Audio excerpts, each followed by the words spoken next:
தவக்காலம் இரண்டாவது வாரம், மார்ச் மாதம் 19ஆம் தேதி புதன்கிழமை. நற்செய்தி வாசகம்.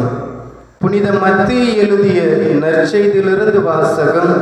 அதிகாரம் 1, இறை வார்த்தைகள் 16, 18 21 மற்றும் 24.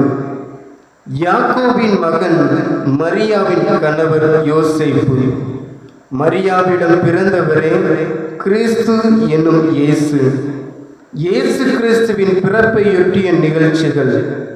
அவருடைய தாய் மரியாவுக்கும் யோசேப்புக்கும் திருமண ஒப்பந்தம் செய்யப்பட்டிருந்தது.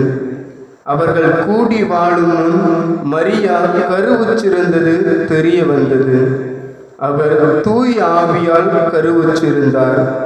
அவர் கணவர் யோசேப்பு நேர்மையாளர். அவர் மரியாவை இகழ்ச்சிக்கு உள்ளாக்க விரும்பாமல் மறைவாக விலக்கிவிட திட்டமிட்டார். அவர் இவ்வாறு சிந்தித்துக் கொண்டிருக்கும் போது ஆண்டவரின் தூதர் அவருக்கு கனவில் தோன்றி, யோசேப்பே, தாவீதின் மகனே, உம் மனைவி மரியாவை ஏற்றுக்கொள்ள அஞ்ச வேண்டாம்.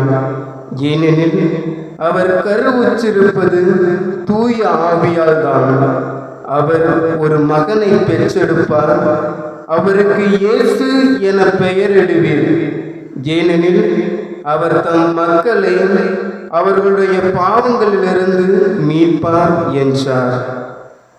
யோசேப்பு தூக்கத்திலிருந்து விழித்தெழுந்து ஆண்டவரின் தூதர் தமக்கு பணித்தவாறே தம் மனைவியை ஏற்றுக்கொண்டார். ஆண்டவரின் அருள்வாக்கு. கிறிஸ்துவே உமக்கு புகழ்.